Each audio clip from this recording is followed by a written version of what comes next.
Bonsoir à toutes et à tous dans les titres de cette édition de 20h sur Matin Libre Télévision.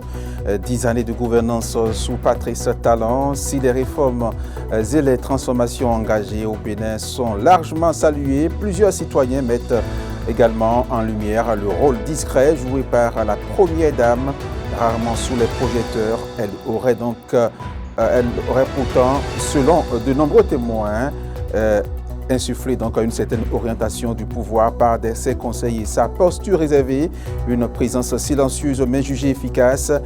Vous entendrez les impressions des Béninois dans ce journal. Et puis à l'approche de la Tabaski, les marchés de moutons commencent donc à s'animer à Cotonou. Mais malgré l'attente des vendeurs, les acheteurs se font encore rares en cause des prix en hausse qui freinent donc plusieurs familles entre espoir de vente et inquiétude des clients. Immersion dans l'ambiance des marchés de moutons donc à quelques jours de la fête. Voilà donc pour le sommaire. Développement à suivre dans un instant.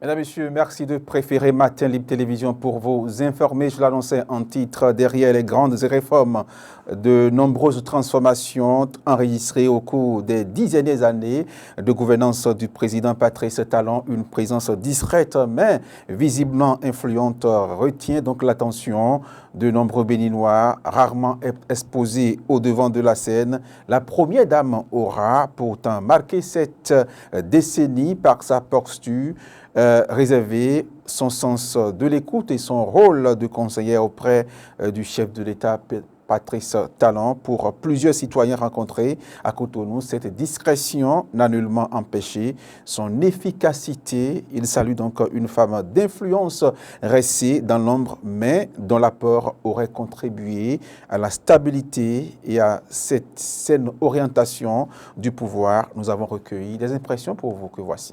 Je trouve d'abord cette dame très discrète et elle a une simplicité que j'ai toujours aimée. Et à voir ce que son mari a eu à faire, c'est-à-dire la manière dont il a dirigé le pays, on sent que derrière lui, il y a eu une femme vraiment qui a été une bonne conseillère pour son mari, qui a été une bonne épouse, qui a été un bon compagnon pour son homme. Donc vraiment, j'apprécie cette dame-là.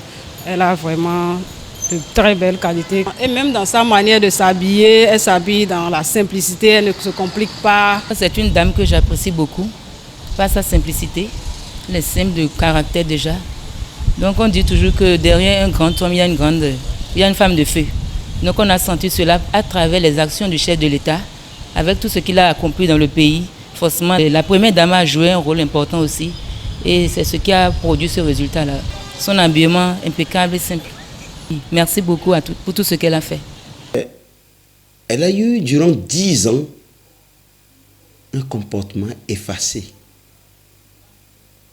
Ailleurs, les premières dames, il serait difficile en une semaine de ne pas les voir 4-5 fois à l'écran. Mais celle de notre cher pays, le Bénin, durant 10 ans, on peut compter le nombre de fois elle a apparu à l'écran. Donc c'est un signe. C'est un signe des grands hommes et des grandes femmes. D'aucuns auraient utilisé ce pouvoir pour vraiment être la femme la plus vue par les médias. Les conseils qu'elle a à donner à son mari, cela se fait hors de l'écran, hors du micro, et c'est le lieu de la remercier. Eh bien, à quelques jours de la fête de la Tabaski, le marché des moutons à Cotonou, les éleveurs assis près de leurs bêtes attendent les clients. Ces derniers se font encore discrets. Le prix jugé élevé de cette année semble donc retenir les acheteurs. Reportage donc de Sabine Kikmade et Jean-Marie Kedoulou. Au quartier Vossa à Cotonou, sur le marché aux moutons, l'attente est palpable. Les bêtes sont soigneusement choisies et parées pour la fête. Les éleveurs, assis à côté de leurs bêtes, échangent des regards. La Tabaski est dans quelques jours et pourtant, les clients se font rares. Bon, ils viennent un bon, mais c'est pas beaucoup comme ça. Mais un an, il attend, la fête sera proche avant d'arriver. Même s'ils ont venu actuellement là, ils vont déposer les moutons dans les maisons parce qu'ils sont en location. Ce n'est pas tous les propriétaires qui peuvent accepter. Ils vont, parce qu'il y a encore les caca, les pipis, donc à ça, ils ne peuvent pas accepter. Ils vont venir mettre ça dans les maisons. Ils vont attendre, si la fête est proche, là, ils vont venir acheter. Donc une seule jour, 2 jours là, ça ne fait rien pour eux. Cette année, elle a pris un peu en haut. Hein. C'est un peu en haut. Mon village, il sait combien on vend ici. Donc comme eux aussi, ils savent combien ils vont encore nous vendre. Parce qu'ils savent combien on vient gagner ici, ils savent combien encore ils vont nous vendre. À cause du téléphone. Donc c'est le téléphone qui fait tout maintenant. Les moutons, certains gras et luisants, d'autres plus maigres mais au pelage soigneux, sont attachés à des piquets. Les prix un peu élevés cette année semblent freiner les achats précoces. Je suis venu chercher les moutons. Mais cette année, la mouton là, c'est trop cher. Comme les moutons ne viennent pas beaucoup comme ça, les gens qui amenaient aussi, si tu demandes un petit mouton comme ça, ils vont dire 150, 140, 180. Par exemple, vous avez vu les moutons comme ça là, ils ont dit 180. Tu vois les petits moutons là, ils ont dit 180. Ça là, même prix, 180 aussi. Bon, les petits là, quand tu vois là, ils vont dire 130, 135. En tout cas, cette année, les moutons est trop cher. Cette année là. Les gens ne savent pas même comment il fait. Bon. Encore le temps est trop difficile. Le temps est difficile, mais chacun va trouver pour lui. Chaque année, c'est la même danse. Les derniers jours avant la fête, le marché s'emplira soudainement d'une foule bruyante et pressée où chaque famille cherchera le mouton idéal, celui qui ornera la table du sacrifice avec honneur. Pour l'instant, les vendeurs patients savent que leur heure viendra. Produits locaux et produits importés rivalisent sur le marché béninois. Entre articles made in Bénin et denrées importées, les goûts diffèrent. Produits locaux ou produits importés, les citoyens expriment leur préférence dans ce reportage signé Immaculée Assogba, Samiratou Kassoumon et Toussaint Boussa. Dans nos marchés, les acheteurs sont souvent tiraillés entre les produits locaux et ceux importés. Qu'il s'agisse de l'alimentation, de la mode ou du mobilier, certains clients sont fermes dans leur choix. Je préfère les produits importés. Les produits importés parce que c'est des produits qui sont moins chers. Et quand on prend ça, là aussi, la bonne qualité dedans. Donc, les produits qui sont de chez nous, c'est des produits qui sont chers parfois. Et quand on fait une comparaison, on va trouver que donc, quand tu importes ça d'ailleurs, on voit que le coût diminue. Je vais faire 2 classifications. Pour ce qui est des produits de chez nous, je préfère clairement la nourriture. Mais pour ce qui est les ustensiles de tous les jours, que ce soit décor, meubles ou autres, je vais préférer ceux importés. Je préfère ce qui est fait dans mon pays que d'un autre, car cela serait mieux. Certaines choses quittent d'ailleurs et l'on l'utilise. Mais on ne peut pas refuser cela. Néanmoins, je préfère les produits de mon pays. Pour la plupart, les articles d'origine étrangère sont attrayants et fiables. Concernant les nôtres, le coût et le manque d'innovation repoussent. Peut-être si on va chaque fois penser aux produits importés, donc les gens de chez nous aussi vont se décourager. Donc et pour réduire un peu les choses, il faudrait qu'ils revoient un peu les prix pour que les gens puissent s'intéresser aux produits de chez nous. Par exemple, quand on va parler de produits locaux, je vais prendre par exemple l'exemple des lits par exemple. Quand on va faire le tour de nos villes, les menuisiers qui confectionnent les lits, généralement font des lits un peu trop petits, des lits qu'on va retrouver il y a de cela 20 ans et qui ne répondent pas vraiment à nos exigences actuelles. Aujourd'hui, on va préférer peut-être un lit beaucoup plus grand et vous trouvez des trucs restreints.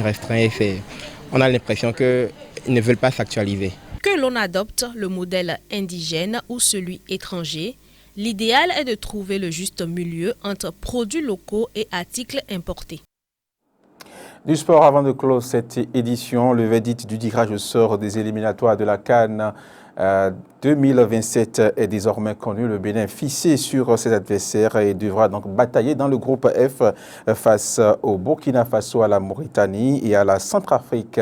Un groupe aux allures équilibrées, mais qui cache de nombreux pièges pour les guépards du Bénin. Le journaliste sportif Diani Possou décrypte donc les forces en présence et analyse les chances du Bénin dans cette campagne qualificative. Le Burkina Faso est quand même parti favori pour sortir son épingle du jeu, parce que le Burkina a déjà participé à 14 Coupes d'Afrique des Nations, dont une finale perdue malheureusement en 2013 face aux Super Eagles du Nigeria.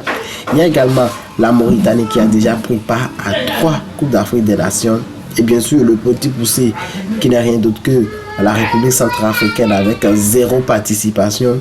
Le Bénin a déjà pris part à 5 Coupes d'Afrique des Nations. Donc normalement, sur le papier, le Burkina est premier, le Bénin est deuxième, la Mauritanie est troisième et enfin la République centrafricaine. Maintenant, comme vous le savez, la réalité du papier c'est tout autre, la réalité du terrain c'est également tout autre. Le Bénin peut également aller décrocher, aller chercher la première place devant le Burkina Faso, déjà en allant, pourquoi pas, chercher un match nul à Ouagadougou, en créant la sensation à domicile en gagnant cette équipe du Burkina Faso qui a quand même beaucoup d'atouts, qui a quand même beaucoup de joueurs expérimentés dans son escarcelle, des joueurs comme Hervé Kofi de Angers, lui qui a terminé meilleur gardien de la Ligue 1, en tout cas au niveau de l'équipe type de la saison en Ligue 1. On a vu des joueurs comme Dango Ouattara qui est en pleine forme, Edmond Tapsoba du Bayer Leverkusen, pour ne citer que cela.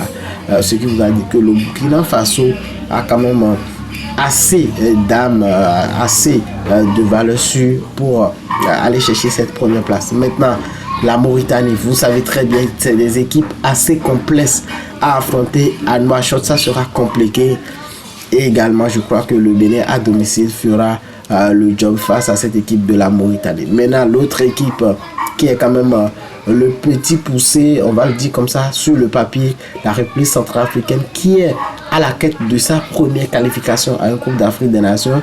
Je ne sais pas si la République centrafricaine va encore compter sur des joueurs comme Chioufou et Kondoglia ou encore Mafuta. L'un mis dans l'autre, c'est une équipe aussi à ne pas négliger. Certes, elle n'a pas encore connu une participation à une phase finale de Coupe d'Afrique des Nations, mais elle reste quand même dangereuse et il va falloir faire très attention à une équipe qui est compacte, qui est physique et qui est surtout athlétique. Donc voilà globalement les forces en présence de chaque équipe et que le Bénin doit faire très attention et surtout faire attention à l'équipe de la Mauritanie, parce que pour moi, je ne sais pas si le Bénin doit aller à la Coupe d'Afrique des Nations. Le Bénin doit être en mesure de battre cette équipe en aller et retour, parce que la deuxième place va sûrement se jouer entre la Mauritanie et le Bénin. Et vous savez très bien, ces dernières années, le football mauritanien a énormément progressé. Vous avez vu la Mauritanie qui a joué un match amical face à l'Argentine de Lionel Messi.